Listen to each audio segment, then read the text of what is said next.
Bonjour à tous, bonjour à vous, où que vous nous recevez, peu importe le temps qu'il fait chez vous.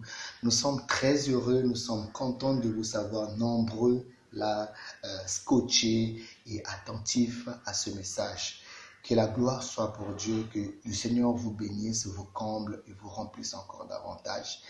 Nous allons partager un moment aussi important pendant ce temps de rafraîchissement, de partage spirituel. Alors, avant que nous puissions passer à l'essentiel, nous allons prier. Amen. Seigneur, merci parce que par le Saint-Esprit de Dieu, tu disposes de ce temps afin de pouvoir parler à tous mes contacts, à tous ceux qui verront ces vidéos, sur tous les réseaux sociaux, sur l'Internet.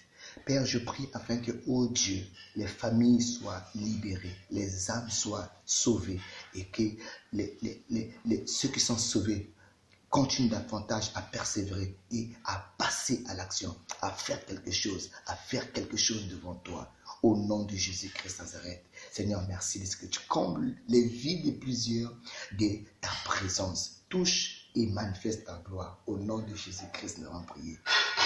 Amen. Nous sommes dans la joie aujourd'hui encore, comme je le disais tantôt, de vous savoir nombreux.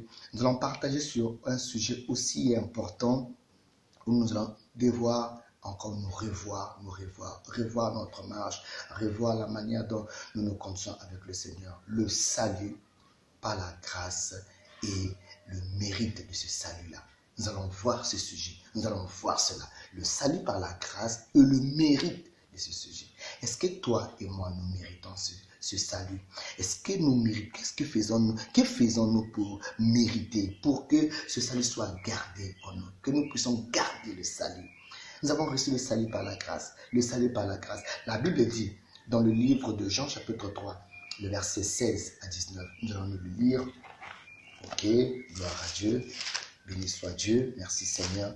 Nous allons lire donc, ok, au verset 7, la Bible dit, car Dieu a tant aimé le monde qu'il a donné son Fils unique, afin que quiconque croit en lui ne périsse point, mais qu'il ait la vie éternelle. Dieu, en effet, au verset 17, n'a pas envoyé son Fils dans le monde pour qu'il juge le monde, mais pour que le monde soit sauvé par lui. Verset 18, celui qui croit en lui n'est point jugé, mais celui qui ne croit pas est déjà jugé parce qu'il n'a pas cru au nom du Fils unique de Dieu. 19. Et ce jugement, c'est que la lumière étant venue dans le monde, les hommes ont préféré les ténèbres à la lumière parce que leurs œuvres étaient mauvaises. Dieu a tant aimé le monde.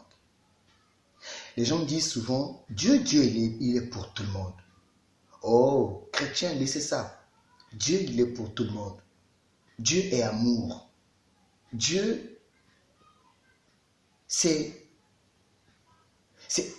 on peut rattraper avec Dieu même après la mort. Dieu est partout. Toutes ces réponses sont vraies. Peu importe la manière dont tu vois Dieu, c'est vrai. Dieu est Dieu. Il est au-dessus même de ton raisonnement, de mon cœur et tout. Mais écoutez, frères et sœurs, mon très cher, la vérité est que le salut, la rédemption, être sorti du monde, sortir du monde, quitter l'état d'homme fait pour devenir enfant de Dieu, devenir un enfant de Dieu. Donc Dieu considère comme étant son enfant, engendré en lui. Il faut accepter cette vérité. Nous pouvons appartenir à plusieurs religions. Nous pouvons appartenir à plusieurs sectes. Nous pouvons appartenir à plusieurs congrégations. Mais la procédure pour aller au ciel, pour voir le Dieu Tout-Puissant, le Créateur incréé, pour avoir Dieu en lui, pour que Dieu te considère comme étant engendré en lui. La Bible dit, il faut recevoir Jésus. Il faut le laisser entrer en vous. La Bible dit que les hommes ont préféré les ténèbres parce que leurs œuvres étaient mauvaises. Quelles sont tes œuvres? Les œuvres que tu ne veux pas que les gens sachent que tu fais et que tu fais en secret, ce sont les œuvres mauvaises. Tu vis avec tes frères et tes sœurs ensemble, mais tu as une double vie. Tu es hypocrite et tu es menteuse ou un menteur. Tu vis encore attaché aux choses de ce monde. Tu vis encore attiré, oppressé. Tu ne peux pas t'en passer une seule fois de ce qui frappe les regards, de ce qui frappe la convoitise des yeux. Quand on te voit, quand on voit mon frère, ma soeur, bien-aimé, mon très cher, quand on te voit, on ne lit pas que l'image de Dieu, que la personne de Dieu habite en toi. Mais on devait voir, on sait que le poisson a besoin de l'eau. Et on sait que quand on voit l'eau et qu'on voit le poisson, c'est normal. Quand on voit l'homme, on voit l'atmosphère, c'est normal. Quand on voit l'arbre, on voit le sol, on dit que c'est normal. Quand on voit l'oiseau, on voit l'air, on dit que c'est normal. Mais quand on voit un enfant de Dieu et qu'on ne voit pas Dieu, c'est pas normal. Normalement, un enfant de Dieu ne vit pas sans Dieu. Et Dieu a des principes. Et Dieu est jaloux. Et Dieu ne partage pas sa gloire avec un autre. Et tu ne peux pas être un enfant de Dieu et aller en boîte de nuit. Tu ne peux pas être un enfant de Dieu, aimant Dieu, et appartenant à Dieu, et avoir la tendance dans les choses du monde, dans les musiques mondaines, les musiques où tu ne peux pas un instant fermer les yeux et commencer à prier avec, glorifier Dieu avec. Parce que les musiques qu'on nous présente, l'objectif, c'est de pouvoir glorifier les hommes, glorifier l'état d'âme, glorifier les émotions et faire mention des émotions. Mais or, Dieu est au-delà des états d'âme, au-delà des émotions, au-delà de ce que les musiciens dits du monde chantent. Et voilà pourquoi il y a des mélodies, il y a des musiques, il y a des paroles. Quand on les écoute, c'est inspiré du ciel. On sait que c'est la même chose qui se passe au ciel. Parce qu'au ciel, il y a l'adoration. Le diable qui est l'auteur de ces inspirations diaboliques auprès de ces musiciens mondains, il était l'ange qui servait Dieu dans le rôle de lui offrir l'adoration et la louange des anges. Et voilà pourquoi sur la terre, la musique mondaine est la musique la plus réputée, entre parenthèses. Donc un enfant de Dieu, toi qui appartiens à Dieu, tu ne peux pas avoir ces désirs. Les désirs envers les choses du monde, les désirs envers, même les sœurs, nos sœurs, j'ai toujours prié, et ce sont les êtres que Dieu a beaucoup aimés, a investi beaucoup en chacune d'elles. Mais aujourd'hui, les sœurs ont commencé à perdre leur valeur aussi précieux qu'ils sont. En convoitant, en courant après les objets que je pourrais aller jusque là. Je sais que le monde entier va écouter ces messages, va écouter. Mais il faut que je sois vrai, parce que la Bible déclare que vous connaîtrez la vérité et la vérité va vous affranchir. Il y a les objets qu'on nous vend sur le marché, à 95%, elles sont envoûtées. Je parle des produits des féminins, habits, maquillage, mèches et consorts. À 95%, elles sont envoûtées. Mais l'envoûtement n'a pas d'effet sur le véritable enfant de Dieu, le né de nouveau. Un enfant né de nouveau qui appartient entièrement à Dieu. La Bible déclare, pour le mérite de notre salut. Parce qu'après que tu as donné ta vie et que tu vis en manifestant que tu es enfant de Dieu, la Bible dit, efforcez-vous. Dans Luc chapitre 13, le verset 24, efforcez-vous. Efforcez-vous. Luc chapitre 24, il est écrit, plutôt le chapitre 13, le verset 24, il est écrit. Je vais nous le lire.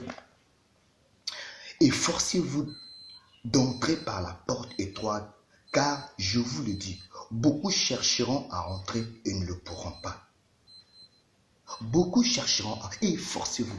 Le problème de salut, tu l'as eu par la grâce. Ce n'est pas le fruit des efforts. Aujourd'hui, toi qui me suis, quand tu ouvres ton cœur, tu te mets à genoux ou tu te lèves, tu dis Seigneur, tu dis Jésus, j'ai écouté ta parole, j'ai écouté cet enseignement, j'ai écouté cette interpellation. Je te donne ma vie, je vais être réellement là, bien-aimé dans le Seigneur. Frère, mon ami, Dieu est capable de changer ton cœur. d'enlever le goût de ce monde et de mettre en toi la passion pour lui. Les valeurs divines, les valeurs de respect, d'amour, de compassion, de pardon, les valeurs qui sont de Dieu pur et simple.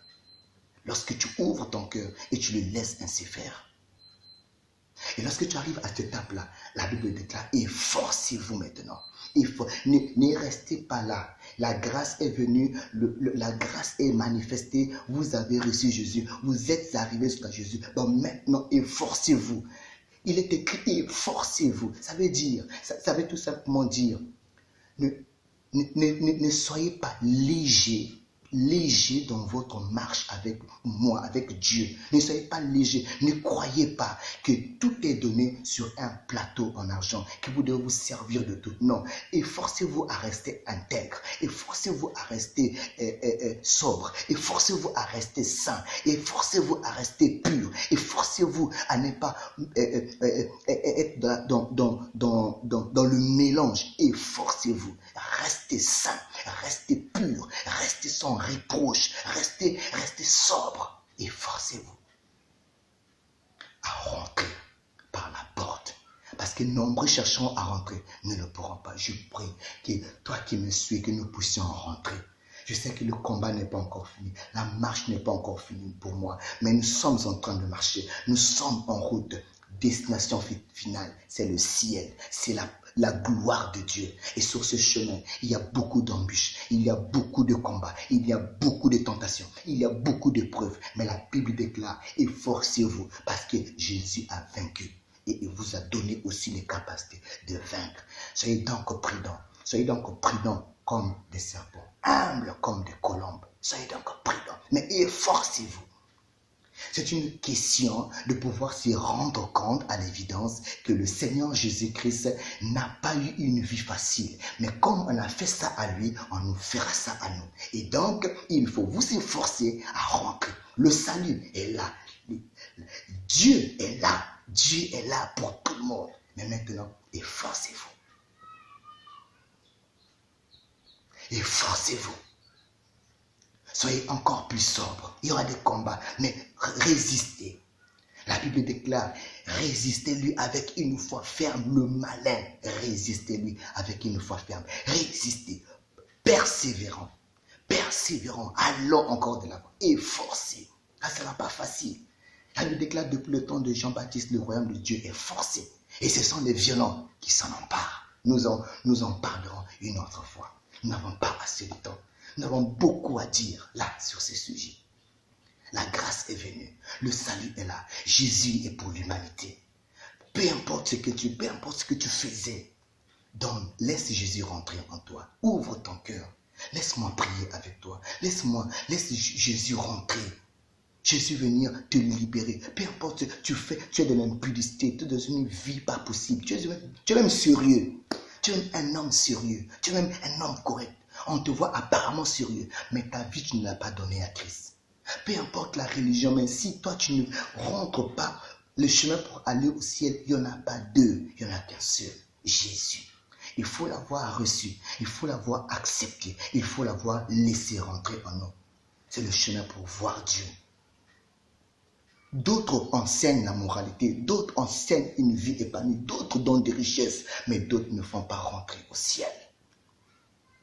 Il était au ciel, il est venu, il est reparti, il est vivant, il est ici, il est là où tu es. Jésus est là. J'aime Jésus. J'aime Jésus. Nous allons prier. Seigneur, je prie afin que tu fasses grâce à ce bien-aimé. Tu rentres dans sa vie et que tu transformes son cœur et qu'il soit réellement un fils de Dieu engendré par ta parole aujourd'hui, dans le nom de Jésus. Seigneur, aide-le à marcher. Saint-Esprit, tiens-le par la main. Aide-le afin qu'il puisse surpasser toutes les épreuves, tous les menaces, tous les envoûtements et qu'il soit vainqueur et que nous puissions nous voir au ciel au nom de Jésus-Christ. Amen. C'est votre frère Joël Maputa. Vraiment, partagez la vidéo. Je sais que vous connaissez beaucoup de gens qui n'ont pas encore donné leur vie à Jésus. Ils le vont voir et ils vont prendre quand même une décision. Et si vous n'avez pas mis du sérieux dans votre vie, mettez du sérieux dans votre vie. Jésus revient bientôt, frère. Jésus revient bientôt. Il faut que vous puissiez voir votre vie, revoir votre manière de marcher et vous adapter et vous convertir. Convertissez-vous, convertissez-vous. Soyez vrai, soyez vrai. Christ revient.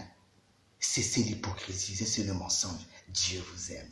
Et nous vous aimons et nous sommes ensemble. Posez des questions. Donnez-nous vos questions et vous nous poussez encore à chercher Dieu.